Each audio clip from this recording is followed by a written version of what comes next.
Hello, this is Matthew Robert Payne, and this is a teaching on salt without taste. It's taken from Matthew verse 5 of Matthew chapter 5 verse 13, which reads, "You are the salt of the earth, but if the salt loses its flavour, how shall it be seasoned? It is then good for nothing but to be thrown out and trampled underfoot by men." Have you ever been told that you're good for nothing? Have you ever been told by a teacher that you'll never amount to anything? Have you been told by your parents you're good for nothing? Has someone in your life told you you're good for nothing? It's not a good feeling. It's not a good feeling that comes to you when you're told you're good for nothing. Makes you feel embarrassed and shamed. There's some truth in the words you may feel, and it really hurts. Well, here's Jesus saying, if you're a Christian and you're not having an impact on the world you live in, you're good for nothing.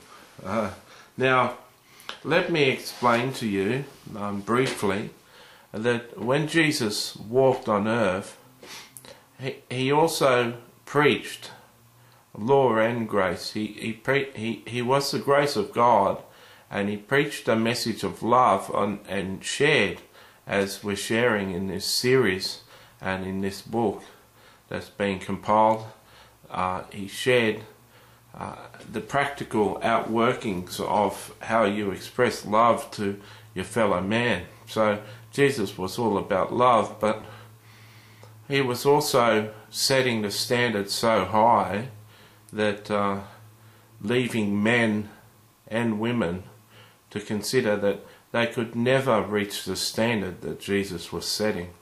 The reason that he set a standard so high was so that the Pharisees knew that they were failing. Jesus expounded the law in such a way that it just made it impossible to be free from sin. For instance, when he shared that to look at a woman with lust is to commit adultery in your in your spirit.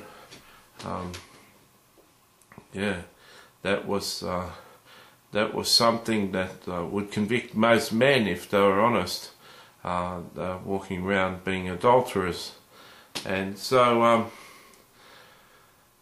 it's they're fighting words. They're words that are meant to cause offence. These words that are found here, that it is good for nothing but to be thrown out and trampled underfoot by men.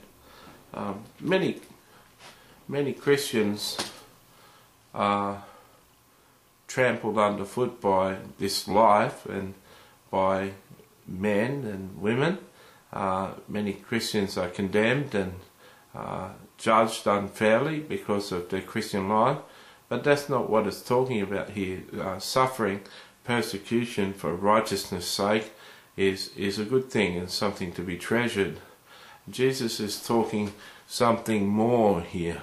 He's talking about something that you do. You just throw rubbish out on a rubbish tip. You trample your rubbish down. You stand on your rubbish and push it down with your feet. That's the sort of thing that Jesus is talking about with this salt. So enough of the depressing news. How do you be salt? How do you be salt in this world? I've heard it said many times and preached many times that salt is a preserving factor, and used to be used to preserve meat. So that's one use of salt in your workplace. When people are swearing and gossiping, you can set a standard there that you won't receive it. I heard a story by Andrew Womack that I keep on mentioning because I've spent quite a number, about 100 hours watching videos of his.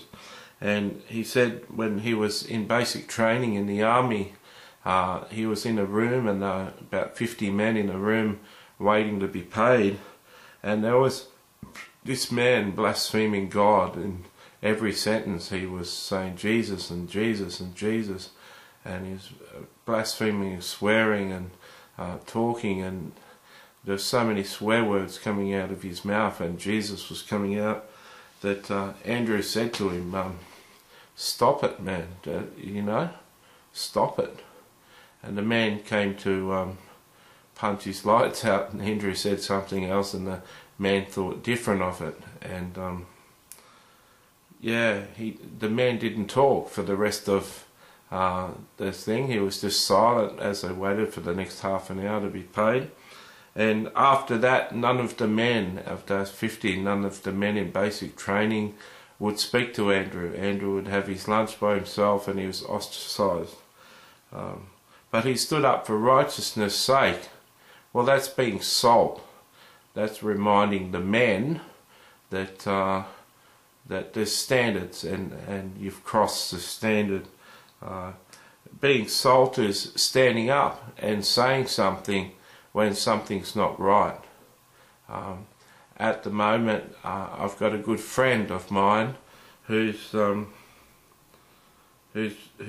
a Christian, a person I love. I've got a lot of people I love that aren't Christians, and there's a Salvation Army soldier who is supposed to be a good person.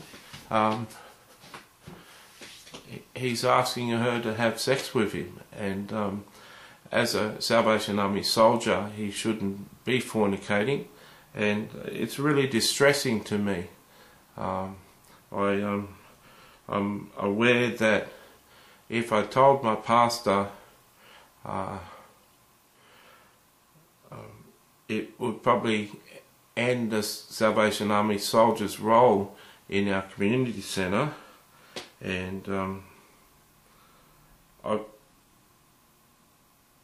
I feel like keeping my mouth shut, but part of being salt is I can't, and I'm tossing up whether to speak to my pastor who runs the centre and is in charge and have him in trouble, or take the man aside, take the young boy, he's 25, 24, 25, take him aside and say that his conduct and his advances to my friend are just not appropriate, and not the sort of thing that he should be doing representing the Salvation Army, especially in a leadership role that he's in. And I think that's what I've decided, to approach him and take him aside and say, I know what's going on and it's not right. Being salt is just not sitting by. There's that famous cliche that evil seems to triumph when good men do nothing, and I'm not one big on quoting cliches in anything say. I think that's the first time in this series of parables that I've used the cliche, but it's so true. That's speaking of salt too. We're supposed to be making a difference in this world. We're supposed to stand out. The moral decline of America and other places in the world can be directly associated with the lack of integrity and lack of personal holiness and personal devotion to God by the Christians of America. People don't so much listen to what you say until they've watched you do what you do, and it's shameful to know that I'm talking to someone on Facebook or talking to someone online and talking to them for an hour online, and then I ask them you know, when do they have to go to bed, or when are they going to go, and for them to say, no, it's okay, I'm at work. I find that appalling that a Christian would spend an hour of his employee's life, work time, talking to me. If I had known that within the first 5 minutes, I would have broken off the conversation.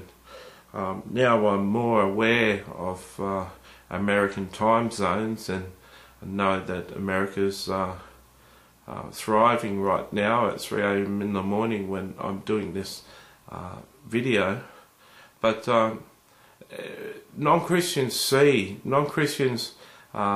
not many non-Christians can read the Bible, and without the help of the Holy Spirit, not many non-Christians can understand the Bible, let alone Christians. And so the only Bible that they see is you and me. And that's essentially what being salt is. We've got to be Christ. The word Christ means little, the word Christian means little Christ. And Jesus Christ wouldn't spend an hour on Facebook talking while he's supposed to be working for a boss. Jesus doesn't condone that. You know,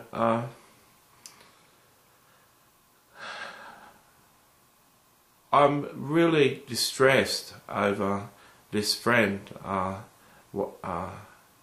This friend of mine really likes this guy and is asking me, should she have sex with him? And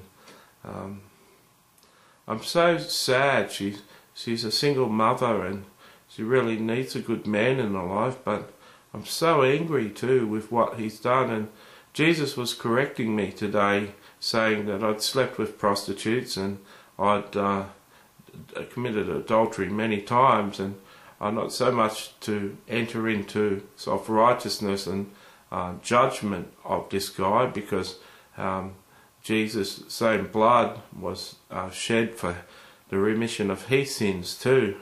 But I feel, as I'm sharing this, that I'm to approach this man tomorrow, take him aside into a room privately and say, I know what's going on, and if you don't break it off with her and stop that behaviour, I'll have to be telling my pastor. And see, that'll cost a friendship. We don't really have much of a friendship, me and this man, but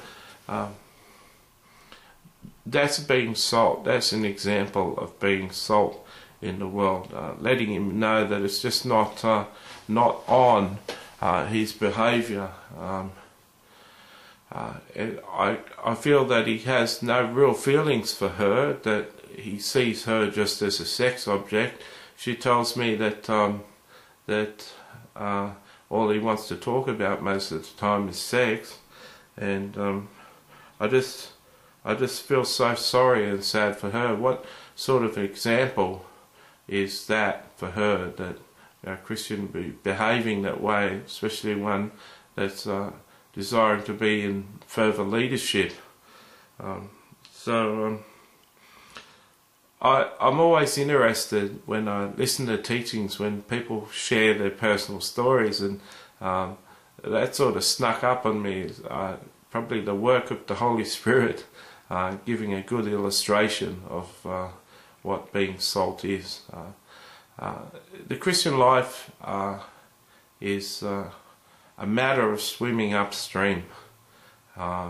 Andrew Womack says even a dead fish can float downstream. It doesn't take much to float downstream, but the Christian life is a swim upstream.